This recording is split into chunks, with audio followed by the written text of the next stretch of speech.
Hello and welcome to the big picture. The entire Middle East, starting from the Gulf state of Saudi Arabia to Iran, is in a crisis. The relations between the two countries, which were already tense, has exacerbated further in the last week or so. The execution of Shia cleric and scholar Nimr al-Nimr and 46 others on charges of terrorism by Saudi Arabia on January 2nd has created a major divide. The divide, which is taking the form of Shias versus Sunnis, is being seen as a matter of great concern for the entire region. This conflict between the two nations has seen other countries in the region getting involved too. Meanwhile, the more serious problem of the ISIS and the fight against it, it is felt, is getting affected by this conflict. So, why has this conflict between Saudi Arabia and its supporters and Iran acquired such a dangerous dimension?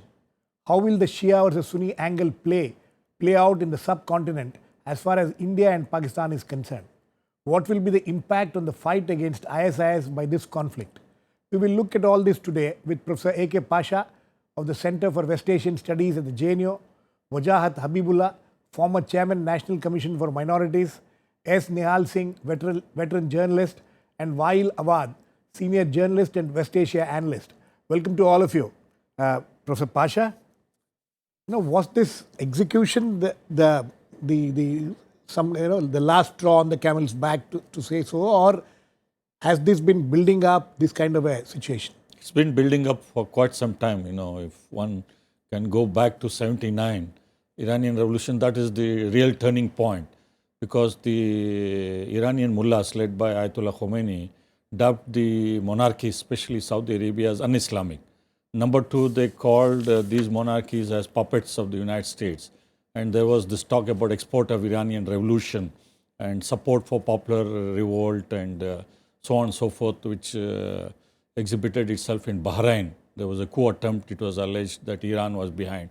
So after that, you had the Iran-Iraq war and 9/11, and more particularly after the Saudis were accused of being in the 9/11 tragedy.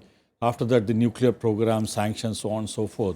It's been building up, and the nuclear deal in July last year was the last straw on the camel's back, and the overthrow of Mubarak, not to the liking of the Saudis, the American inaction on red lines in Syria, then the Saudi inability to have a Sunni government in Baghdad, and inability to push forward their agenda in Syria, in Yemen. All this has piled up, and the Saudis feel vulnerable because of this feared Iranian extremism in the region, and lack of support from the United States, and also Russia being behind the Syrian, and then China, so on and so forth. All this has added up to the geopolitical picture in a negative way. And the Saudis thought that unless they take activist role, the involvement of other countries, especially Egypt, Turkey, Pakistan, indirectly the United States, it will not reassure the House of Saud. Basically, they are nervous, and this was a fallout of this security surge. Okay, Mr. Nihal Singh, there is also this feeling that after the previous king, Abdullah's death, the new king took over last year. There is this crown prince who is supposed to be the defense minister who is ruling. There seems to be do you think there has been a change in policy ever since the new king took over? Well, certainly there is a more forceful aspect to their foreign policy. But I think that is because of several circumstances, not merely the change in regime or the change of king in Saudi Arabia. And at the center of Saudi insecurities today is the fact that the relationship with America, which is the bedrock of their relationship and has been for decades, that seems to be unraveling to a certain extent. And that, I think, is the root cause of the nervousness and frustrations of Saudi Arabia. To begin with, for the first time, the Americans are near self-sufficient in oil, in shale oil, so on. So that dependence is not there, which was there previously. Secondly, I think the assertion of Saudi interests against the Houthis in Yemen, for instance, I think it was a foolish act in itself, because it's a stalemate, basically, what they have today. So they're trying to find a new policy for themselves, less dependent on the United States. They're obviously nervous about Iran. They are uncertain about Russia now. The Russians having come down on the side of Bashar al-Assad. So there's this whole complex of circumstances, and that has made them innovative, you might say, more assertive in pursuing their foreign policy interests. Okay, innovative. That's an interesting word you used. While would you call it an innovative policy which they are employing now? This leading out of their what all both of them say is some kind of a nervousness which they are facing. Well, I think it is the issue here is Al Saud, the monarchy, rather than Saudi Arabia as a whole. Because what we are witnessing since 1945, you remember Eisenhower when he signed with the Al Saud Abdulaziz, King Abdulaziz, that to protect the monarchy, not Arab Peninsula. So that have given us only the tag that they are protecting the monarchy in Saudi Arabia and not the interests of the people. There where we could see the chronology of the crisis started there, whether it was during the Gulf, as the Professor Pasha was saying, whether it is secondly it is in Yemen, in Syria, whether it is in Bahrain, whether it is the killing of the Shia in the Hajj, in Iranian Shia. None of these issues really drag Iran into the war with Saudi Arabia, because Saudi Arabia is in turmoil internally because of the new generation of the elder generation now in power, which is the new generation are fighting to take over. So the American felt that though Saudi is an asset, but they have been a liability, because the anti-communism tag they have given to the Saudi as a condition to remain in power has been gone since the Soviet Union fell down. So therefore, now why the Saudi has to continue with Islamization all over the world and supporting all the Muslim Brotherhood all over, not in Saudi Arabia. So killing of Nimr does not fall in the sectarian to me, because he was not saying something anti-Sunni, what he was mainly saying anti-monarchy, and he didn't want this King Salman to be his He was king. charged of terrorism. Well, you can charge him anything, but because everybody, all the international community said, even the US, even the West condemned the killing, it was a politically provocative measure taken by Saudi and a desperate measure to bring the people into the line of sectarian, which was not there at all. I mean, there is no question of sectarian. It's always been there for 1,300 years. But do we need to go for another war? No. The Saudi using all the possibilities of dragging this into. What worries me is seeing in different country in the world demonstration anti-Saudi at one hand and anti-Iranian on the other hand. That's what worries me the most. That is really a matter of serious concern, Mr. Habibullah. Habibullah, how do you see this kind of a situation which is developing there into some kind of a Shia versus Sunni conflict, which has always been underlying, but this seems to have come out in the open? Well, you see, so far the two principal countries are concerned, Iran and Saudi Arabia. So far as the Shia community is concerned, the supreme spiritual leadership of the Shia community across the world, whether it's in South Asia, West Asia, anywhere, is Iran, is the clergy of Iran. Saudi Arabia does not enjoy that kind of position. Yes, Does Saudi Arabia enjoy that kind of a situation as far as Sunnis are concerned? No, it doesn't enjoy that kind of That's what you're trying to say. Except with the Wahhabi and Salafi sects of Islam, and even there, it is not entirely so. So there will therefore be ramifications in India. And the story that I love relating, we have the most celebrated monument in India is the Taj Mahal, built by a Sunni emperor for his Shia wife, for his Shia empress. So that is India. Here, I don't know whether it is really going to lead to that kind of thing, but it is obviously important. It should not be allowed to develop into that. And for that, both countries would have to exercise a great deal of restraint. Now, as was mentioned, the fear, the nervousness of the Saudi royal house does seem to stem from the idea of the rise of democracy. Now, Iran In the region. Iran, however much you may wish to criticize it, is in fact a democracy. Saudi Arabia is not.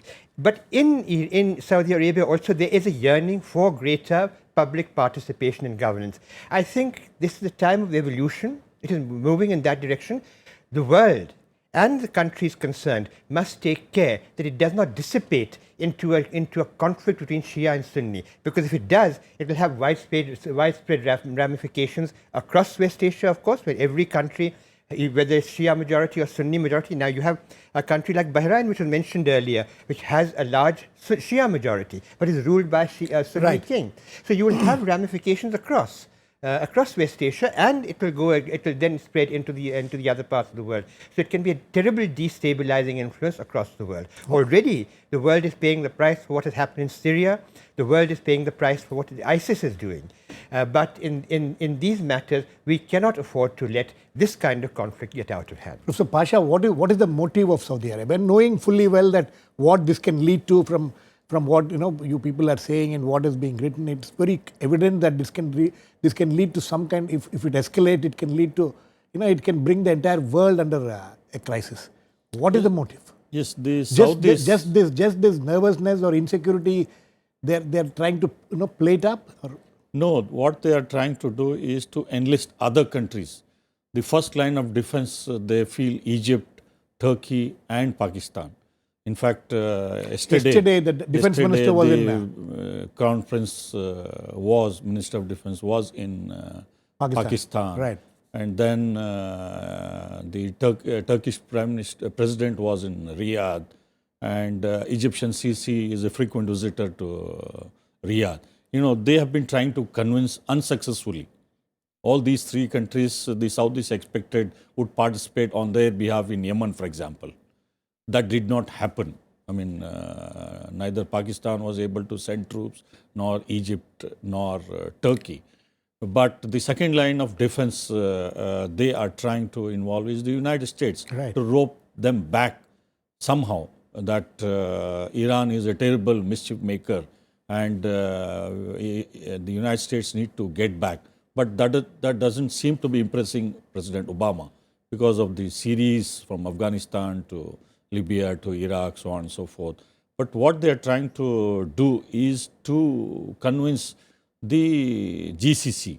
Then the Arab League also yesterday it met, so on and so forth. They assumed that the OIC, the Arab League, the GCC Will all is be with behind. them.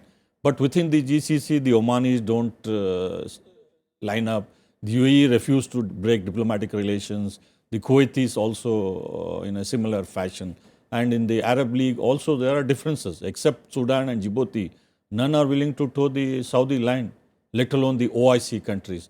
So the Saudis now feel that what all investments they made over the last 40, 50 years is now virtually zero. When the Saudis need security, nobody is willing to toe their line, and they feel they are vulnerable, and the pressure is How growing. far are they justified? How far are they justified in feeling that in having this feeling that they are vulnerable? It is How as, much of it is How much of it they are themselves responsible for this? it is as imaginary as they suspected Nasser in 50s and 60s. They thought that Egypt is going to overthrow the Saudi monarchy by intervening in Yemen, which did not happen. And Nasser's intention was not. And neither Khomeini's intention was to overthrow the monarchy. They just labeled it to put pressure on the Saudis that, look, you have to carry out reforms, which is in the interest of the Saudi monarchy because of the But they turmoil. are unwilling to see from that point of view. Because they believe that it is they who have created this state and they own it, and there is no need for the people. Because the people have to come in the form of petitioners, not as equal citizens.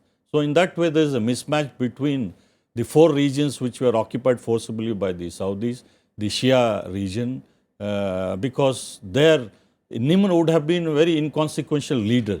But for the rundown infrastructure and non-involvement of these Saudi Shias in the decision-making process. So is the Yemeni Najran and Asir province, which were occupied forcibly by the Saudis. And the Hijazis are merchant class. In any case, they don't accept the Wahhabi religion. And Ibn Rashids in the north also were forcibly overthrown and their kingdom was occupied. So in that way, there are a very big chunk of Saudis don't accept the Saudi Wahhabi interpretation of Islam. Sir, Mr. Nihal Singh, so actually does the monarchy feel that they are under threat, that their entire monarchy itself is under threat? Well, not is that the reason why immediately. they are... Not immediately, but one of the points he mentioned about the citizens. the basic unwritten compact between the Saudi monarchy and the citizens is very clear. We are going to subsidize your life, and you have no You right know- to You have no say powers. anything in You have no terms of citizenship administration. powers. Yes. Now that is coming apart. I mean, for the first time, they are increasing prices, and they're taking subsidized power, for instance, out of certain areas and certain people with certain incomes. So that is one aspect of the crisis. So it's several aspects of this crisis, but I think the Shia-Sunni conflict is going to be felt most prominently in places like Syria and Yemen and other parts of the region, for the simple reason that they can't win. It's basically a stalemate situation in Yemen. In Syria, it's getting even more complex. Even in Iraq, it's being felt, and the speculation today is that because of the problems between Shias and Sunnis, the attempt to take over from this so-called Islamic State in Iraq will be affected. Exactly. See, that is the point. Why? How is it going to affect this conflict? In this part of the, how is it going to affect what is happening in Syria around as far as the fight against the ISIS is concerned? Well, I think it will have little impact on the sense because there is an international consensus now that there should be a global fight against terrorism, and countries supporting and sponsoring those terrorist groups will be How paid important? the price. Sorry to intervene. How important in this global fight and global consensus which has emerged? How think- important is the role of the Saudis as far as fighting the ISIS is concerned? Well, I And- think, and this- if they don't give enough importance to it, what will happen?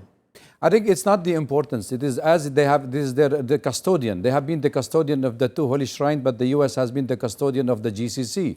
So whatever the Saudi does in the Arab country, including Qatar and the other rest of the countries, barring Oman, it shows that they are not doing their own. They are basically doing what the Americans dictate them to do. Look how they removed the Libyan president. Look what they are doing in Syria and in Yemen. Look what they have doing in Iraq, dividing Iraq. Basically, they are falling in the objective of the American and the Israelis policy What is the objective? of dividing. Sorry, Wael. What is the objective of the Americans now? The Americans have Clean and break? made peace with Iran, and now they see that Iran and Saudi Arabia are in conflict. So where does the American where do their eggs lie now?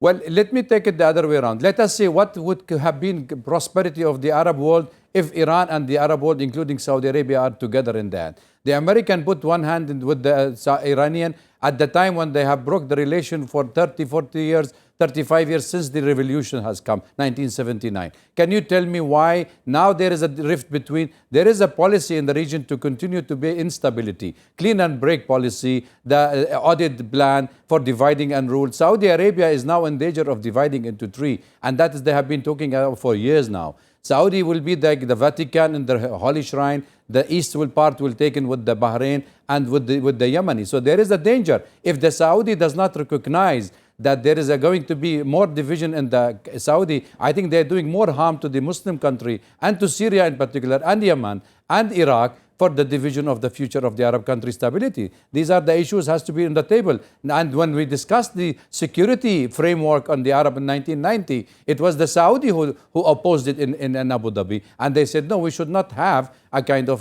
framework because the Americans have taken the custody of the Gulf state and even threatened the USSR at that time. So therefore, Saudi Arabia now feeling the heat on its own, trying to save its own house in order, but they are already divided house.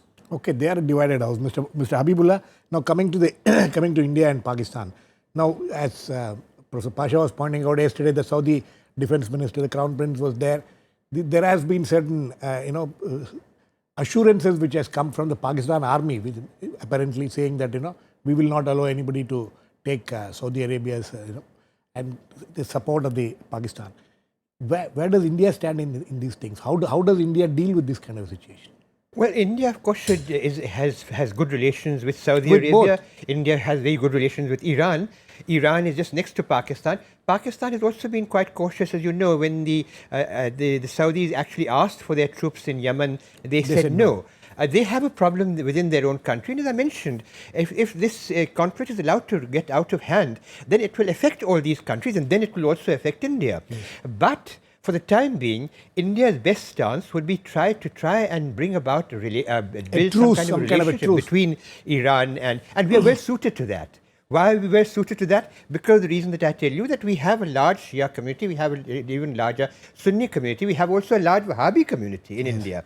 And these people working together can certainly try and help to bring these two countries together, because if they don't come together, the results could be disastrous. It has been mentioned about American policy and so on. The Iranis also should learn, and the government of Iran should learn that expressing one's dissent or anger should not be expressed in burning the embassy. This has been repeatedly happening. You know that in 1979, the Americans actually reached out to the revolutionary government of Iran. They refused the Shah of Iran, but their embassy was attacked. And again this has happened in Iran. So that is something that certainly international etiquette, at least of all, other than the international concerns, this has to be avoided, and that is what has precipitated this crisis, which otherwise would have probably been resolved with the kind of resolution which Iran may have wanted. So, Basha, you think that it's so easily resolvable? One second thing is what Mr. Habibullah is saying, that India can play some kind of a role in this. Is India poised to play that kind of a role? Do we have that kind of abilities, or do we want to? No, the Russians were the first to offer their mediation between Iran and Saudi Arabia, and that has not taken off. Turkey also offered, the Saudis rejected. Are we in a better position than Turkey or Russia? No, I don't think so, because we don't have the best of relations with the Iranians, and we don't have the best of relations with the Saudis. Also, in spite of strategic. Since when? You know, despite Prime Minister Manmohan Singh's visit and Abdullah's visit to India, the relations between Delhi and Tehran have not really taken off. The level of confidence... You're talking of Tehran or Saudi Arabia? Saudi Arabia. Okay. The level of confidence which people expected has not reached that level. In fact, if you see, Salman visited Islamabad, but he refused to come here. It's a clear signal. And also the Saudis, I think, informally touched India on the Islamic State issue, and we have said no, unless there is a UN flag, we don't want to get involved. Right. But the more important point I want to drive home is we have the second largest Shia population after Iran. Right. And during the Iran-Iraq war, when both the Shia-Sunni states were fighting, there was law and order problem in about 12 Indian cities. Shias and Sunnis were fighting from graveyards to political issues, so on and so forth. And the Saudis have been putting pressure on those states which they think should be on their side by inciting this kind of Shia-Sunni problem. You're talking of states within India? Around the world. Around the world. Okay. And India may also be a victim of this kind of a policy, because the Saudis are expanding their tentacles from Central Asia to South Asia to Africa. For example, there were about 1,000 Shias who were massacred in Nigeria, and the leader of the Shia was massacred there. And you had the Iranian embassy bombed in Beirut, and 3 or 4 Iranian diplomats were seriously injured. And there have been a number of instances where there have been provocations seen by Iran. And this is the latest one, the Nimr and Nimr, and Bahrain, and the Houthi problem in Yemen, and Iraq, and Syria, and so on and so forth. So in that way, the South Asian, Central Asian, and West Asian security situation are getting interlinked now. So we have to be extremely careful in offering mediation in this Iran-Saudi Cold War. But for the Americans who can reasonably do this mediatory effort, I don't think any other country would be in a position. We will only burn our fingers if we try to. Mr. Singh, would you agree with that? I would agree. I don't think we'd like to get involved in it in that fashion.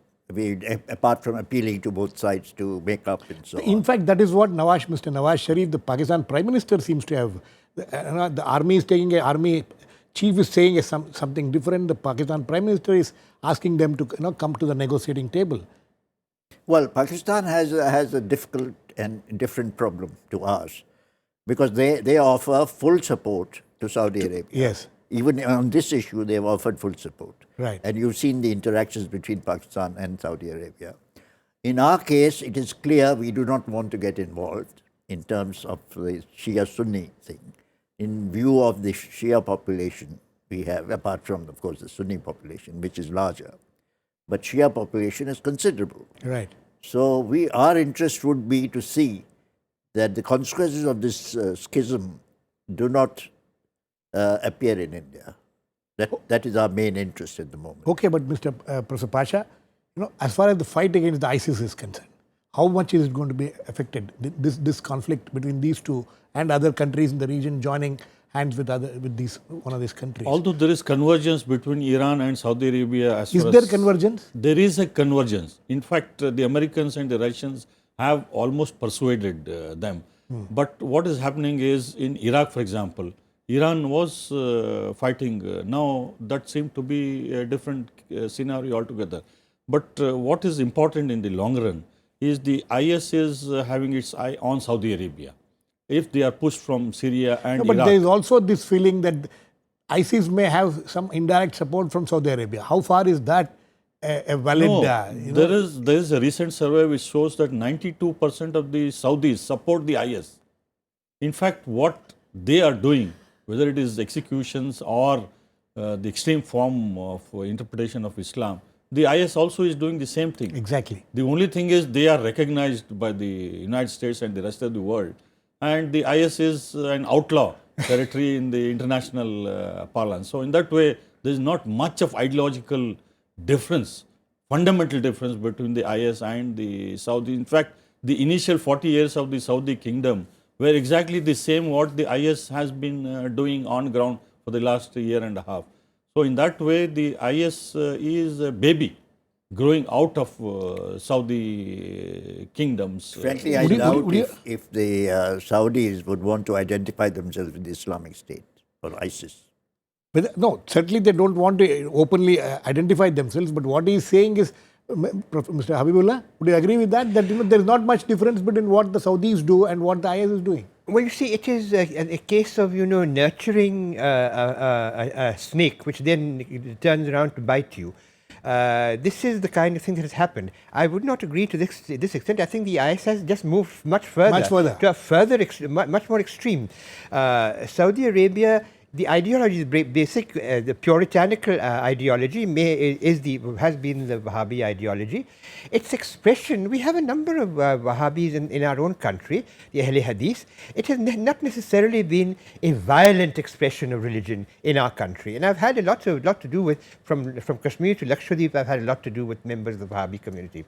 But this violent expression of Puritanism, this is to be seen in the ISIS, which is a further development. That is why I mentioned that one has to not allow, the danger is that this whole trend inside Islam itself will dissipate into extremism, for which, if it happens, then the world will have to pay a very heavy price. So that has to be prevented. Therefore, the principal countries concerned must show a maximum sense of restraint and come together to resolve their differences. And while you think that do you agree with Professor Pasha that if any country can bring about these warring nations to the negotiating table, it can only be the United States? Well, the United States have the major role to play. In fact, they were the dominant factor in the region, that this is their area of influence. But they were receding from there, so there are other region partners who wanted to see themselves are the dominant now. So you have Turkey at one side, you have Saudi Arabia, you have Egypt, and you have Iran.